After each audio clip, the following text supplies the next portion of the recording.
Assalamualaikum warahmatullahi wabarakatuh.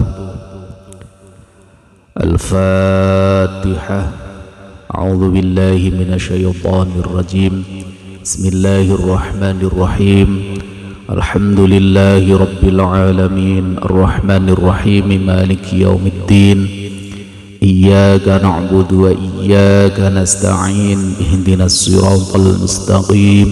Siratal ladzina an'amta 'alaihim ghairil maghdubi 'alaihim waladdallin. Rabbighfirli wa liwalidayya walil mu'minina amin. Pengajian pada kali ini kami akan membacakan satu hadis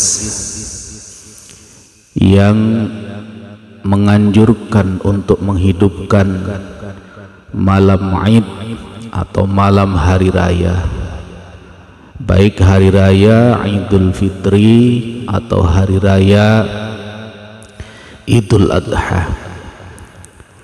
Kita mulai pengajiannya. Bismillahirrahmanirrahim. Qala Syekhul Muallif rahimahullahu ta'ala wa nafa'ana bihi wa bi'ulumihi fid dharaini ajma'in ya rabbal alamin.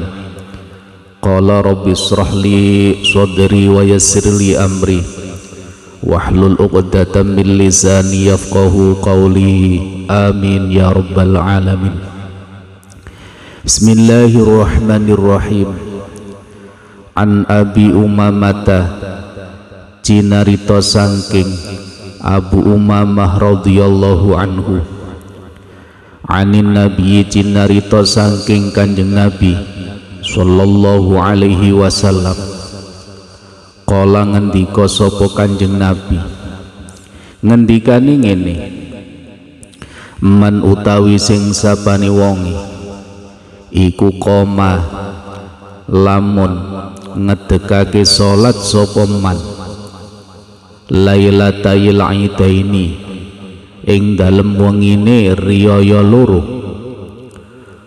muhtasiban ngono mau krana ngarepake ganjaran lillahi maring Gusti Allah, lam yamut mongko ora bakal mati apa qalbuhu atine man yauma tamutu ing dalem dinane padha mati apa alqulubu pira-pira ati. Rawahu ngriwayatake ing hadis sapa Ibnu Majah, Imam Ibnu Majah.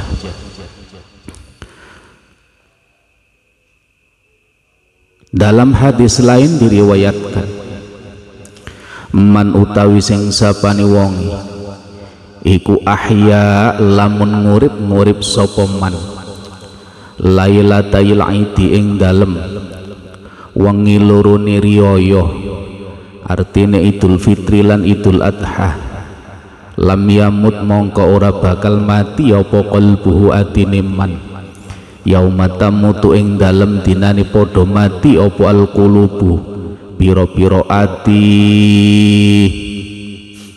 Artinya barang siapa yang mendirikan sholat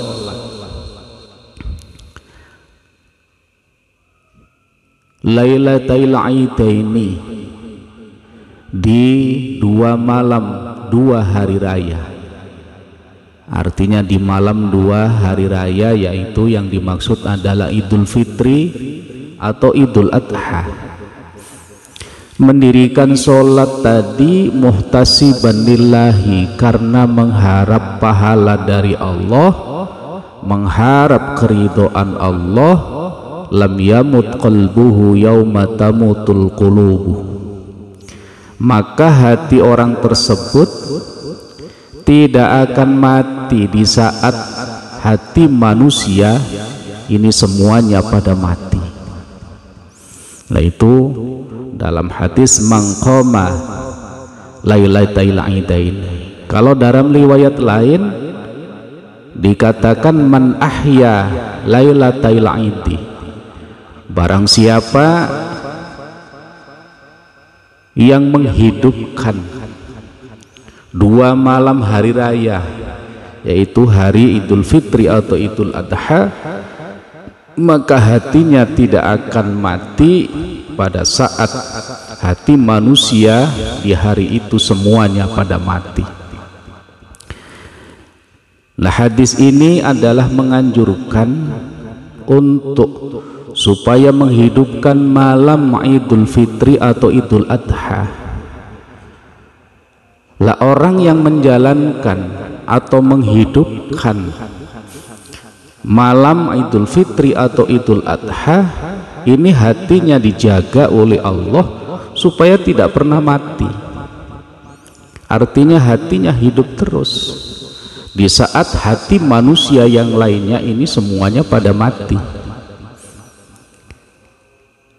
Lah, yang dimaksud hatinya tidak mati dalam kitab Bulghatus Salik fi Aqrabil Masalik ini juz 1 halamannya 345, yang dimaksud hatinya tidak mati adalah wa makna adami mauti qalbihi adamu tahayyurihi indan naza'i wa inda su'alil malakaini wa fil qiyamati bal yakunu mutmainnan sabitan fi tilkal mawadhi'i.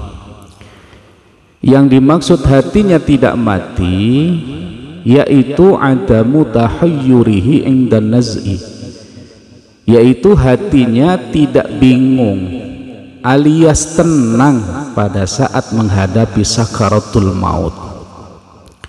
Jadi pada saat sakaratul maut hatinya tenang, tidak bingung. Padahal umumnya hati manusia pada saat sakaratul maut merasa takut, merasa bingung. Lah, ini orang yang menghidupkan malam hari raya, baik hari raya Idul Fitri atau Idul Adha, ini pada saat menghadapi sakaratul maut tidak ada rasa takut, hatinya tenang, tidak bingung. Ini yang pertama.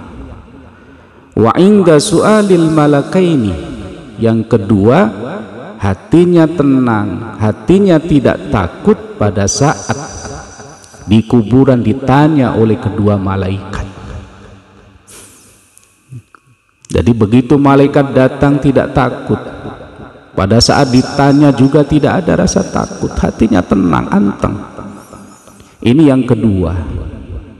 Wa fil qiyamati, yang ketiganya, hatinya tetap tenang, tidak bingung pada saat hari kiamat nanti. Pada umumnya orang menghadapi hari kiamat sangat luar biasa, bingung dan juga takut, apalagi saat dibangkitkan dari kubur, dikumpulkan di yaumil mahsyar. Orang semuanya takut, khawatir. Tapi tidak bagi orang yang menghidupkan malam Idul Fitri atau malam Idul Adha. Lah, ini keutamaan bagi orang yang mau menjalankan atau menghidupkan malam Idul Fitri atau malam Idul Adha dengan menjalankan ibadah sholat dan juga ibadah-ibadah yang lainnya atau ketaatan-ketaatan yang lainnya. Nah, hadis di atas menurut Imam Nawawi ini adalah hadisnya hadis dhaif atau hadis lemah. Hadis dhaif itu beda dengan hadis maudhu atau hadis palsu. Ini yang harus dipahami. Saya ulangi lagi, hadis dhaif itu sangat beda jauh dengan hadis maudhu atau hadis palsu. Kita harus paham itu.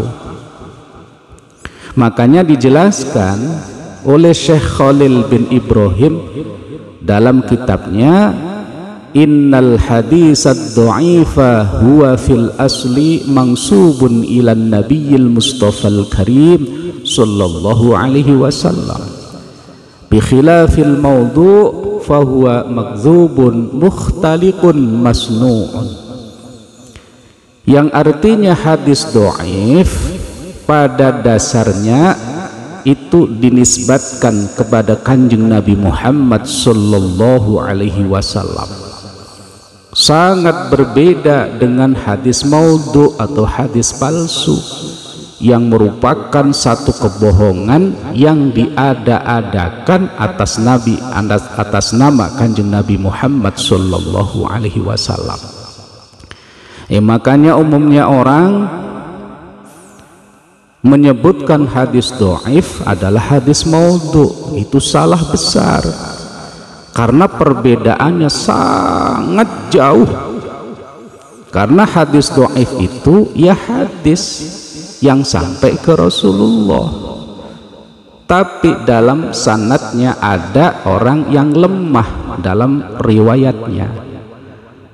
Lah hadis dhaif ini bisa jadi hadis hasan kalau seandainya ada hadis yang lain yang menopangnya. Nah, ini bisa jadi hadis hasan. Tapi kalau hadis maudhu ini tidak akan jadi hadis hasan apalagi sahih, karena hadis maudhu itu adalah hadis palsu. Lah ini bedanya. Maka jangan sampai salah faham atau jangan sampai gagal faham. Jangan sampai menyebutkan hadis dhaif itu adalah hadis palsu, itu salah. Yang benar hadis dhaif itu beda dengan hadis maudhu.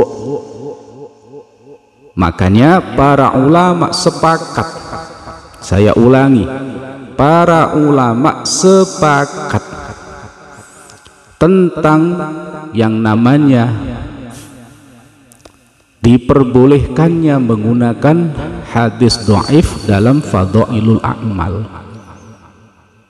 Makanya Imam Ibnu Hajar Al-Haytami dalam kitabnya yang juga dikutip oleh Sayyid Muhammad bin Alwi bin Abbas Al-Maliki dalam kitabnya Madza fi Sya'ban menyebutkan وَقَدْ اتَّفَقَ الْأَئِمَّةُ مِنَ الْمُحَدِّثِينَ وَالْفُقَهَاءِ وَغَيْرِهِمْ كَمَا ذَكَرَهُ النَّوَوِي وَغَيْرُهُ عَلَى جَوَازِ الْعَمَلِ بِالْحَدِيثِ الضَّعِيفِ فِي الْفَضَائِلِ وَالتَّرْغِيبِ وَالتَّرْهِيبِ لَا فِي الْأَحْكَامِ وَنَحْوِهَا.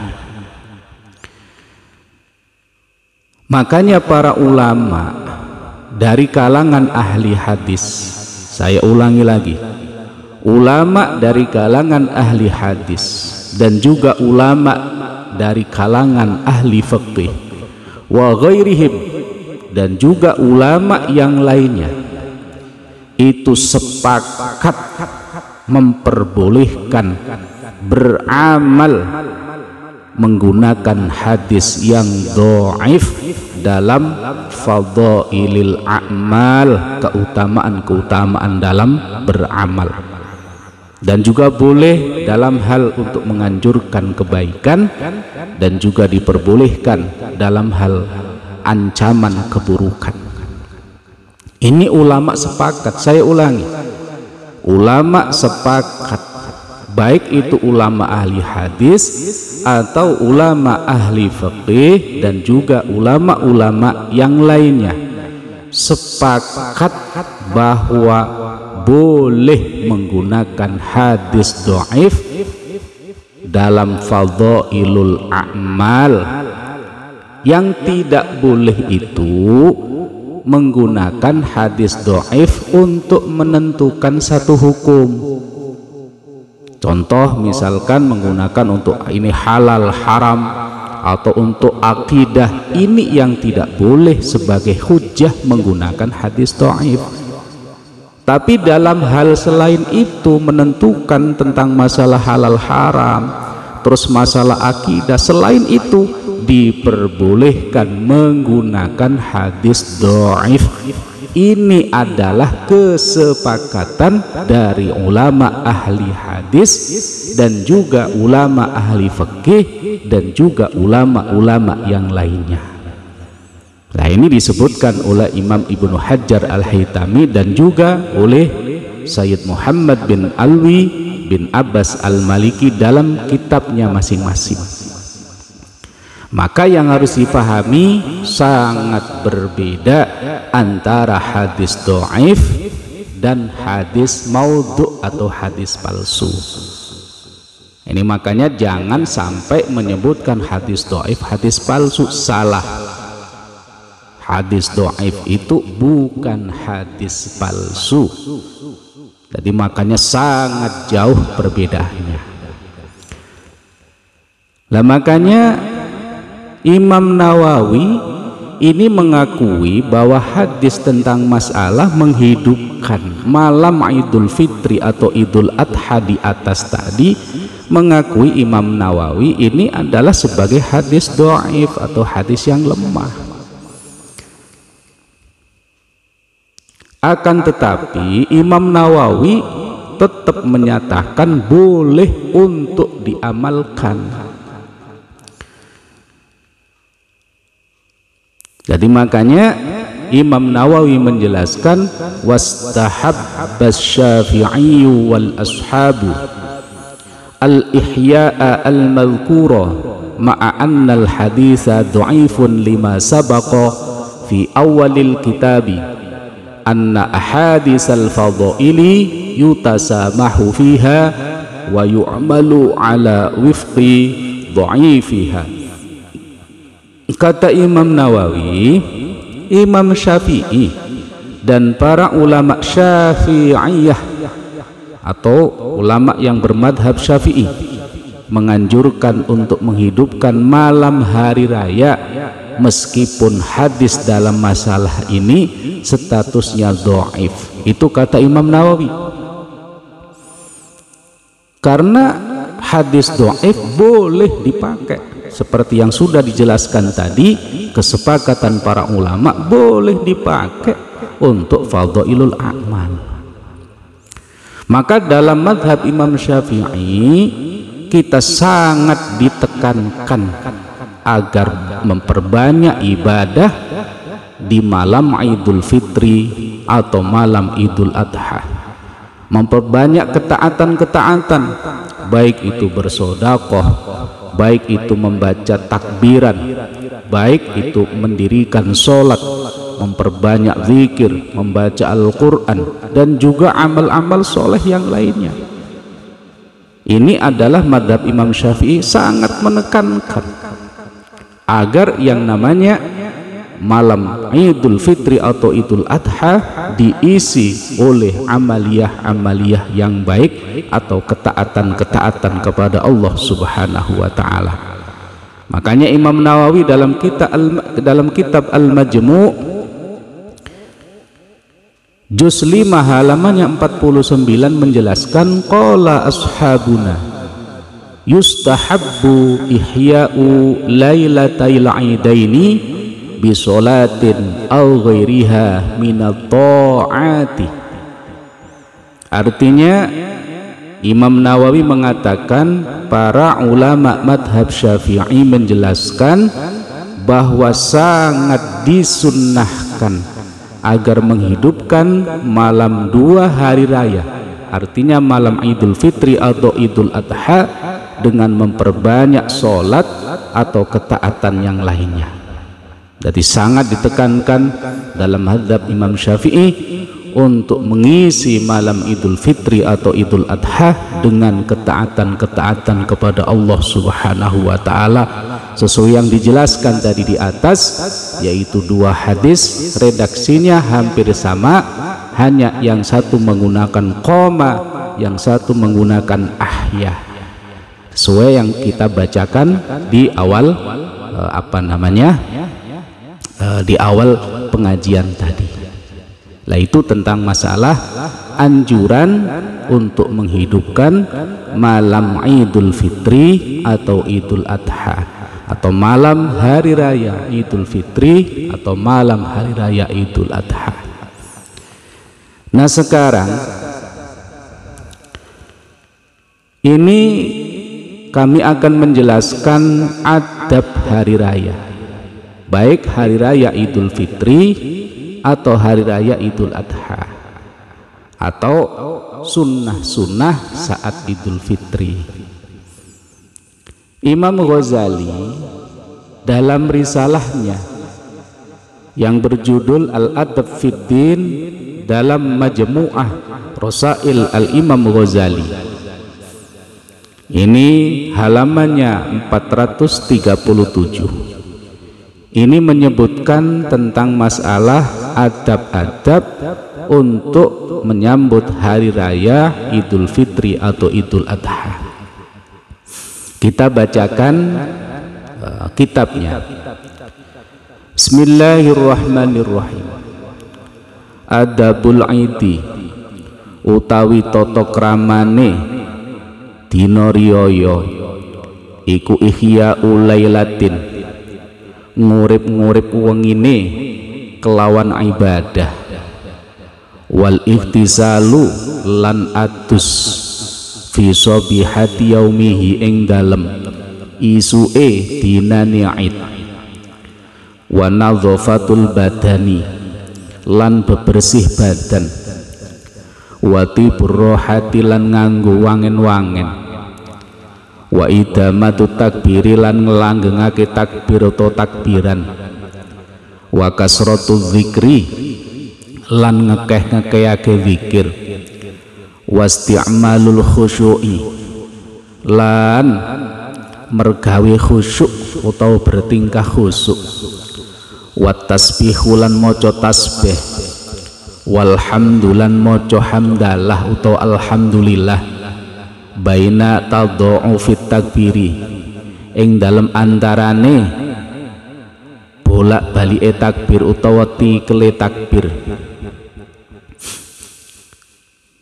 atau mengulang-ulang ini takbir, wal insatu lan nengklengake sirah, artinya mendengarkan dengan seksama, lil khutbati maring khutbah ba'da sholati ing dalam sause sholat Id, wa aklul yasiri lan mangan setitik qoblal khuruji ing dalam sadurunge metu saking omah untuk berangkat sholat Id, ingkana lamun ono apa Id ono iku fitron Idul Fitri, wadzahabu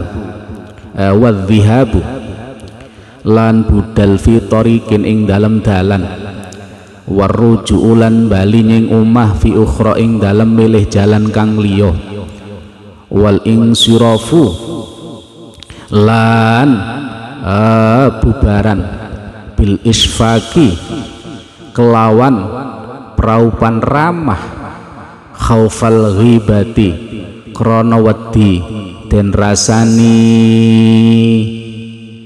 Artinya Imam Al-Ghazali dalam salah satu risalahnya Al-Adab Fid Din dalam Al-Majmu'ah Rasail Al-Imam Ghazali halaman 437, beliau menyebutkan adab hari raya, baik hari raya Idul Fitri atau hari raya Idul Adha, adabnya atau sunnahnya itu ada 12. Yang pertama, menghidupkan malam Lailatul Idul Fitri atau Idul Adha, ihya'u lailatin, menghidupkan malamnya. Yang kedua, wal ihtisalu fi sobihati yaumihi, yang kedua mandi sunnah pada saat pagi hari raya, baik hari raya Idul Fitri atau Idul Adha. Wa nadhafatul badani, lan yang nomor 3 disunnahkan membersihkan badan. Yang keempatnya disunnahkan memakai wewangian. Jadi kalau keluar sudah mandi pakai baju itu disunahkan untuk memakai wangi-wangian. Yang kelimanya wa kasratu dzikri, memperbanyak berzikir. Jadi baik zikir dengan takbiran atau zikir-zikir yang lain, mulai dari di rumah sampai berangkat di jalan, memperbanyak zikir kepada Allah. Yang ketujuh, bersikap khusyuk.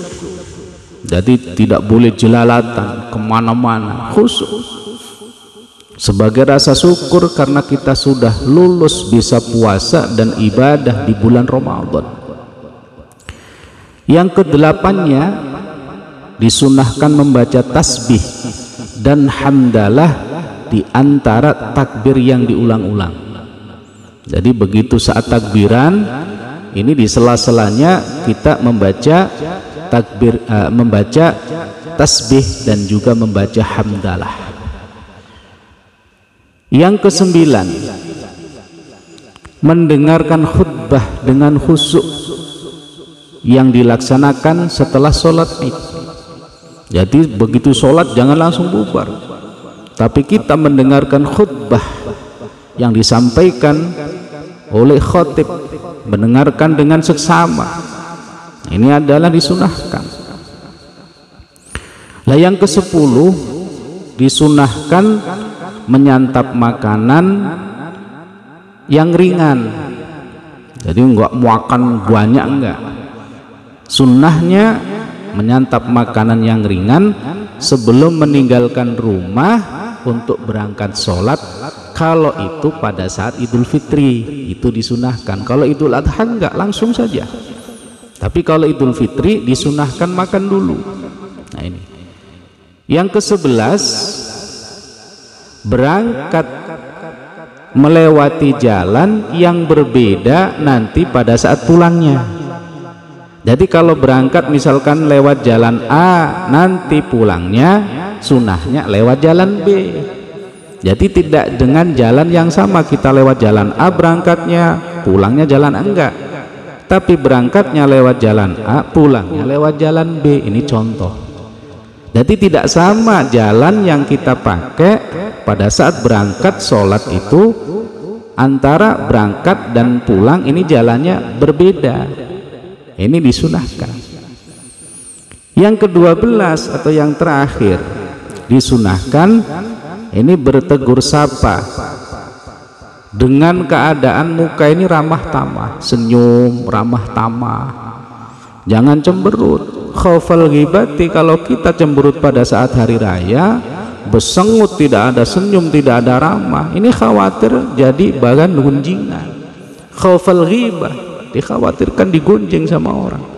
Hari raya kok bersengut. Nah ini kesunahan-kesunahan yang disampaikan oleh Imam Al-Ghazali. Ada 12 kesunahan dalam hari raya.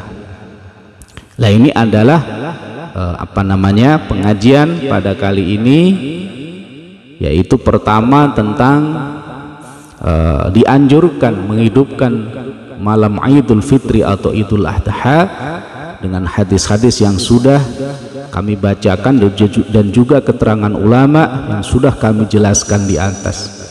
Nah yang kedua, sunnah-sunnah saat Idul Fitri atau untuk berangkat siap-siap sholat Idul Fitri atau Idul Adha, itu kesunahannya ada 12 yang disampaikan oleh Imam Al-Ghazali.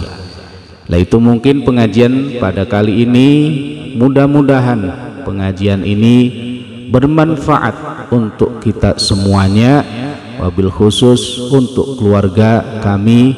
Amin, Allahumma amin. Itu saja bisa kami sampaikan, kurang lebihnya kami mohon maaf yang sebesar-besarnya. Ya Rabbi bil Mustafa baligh maqasidana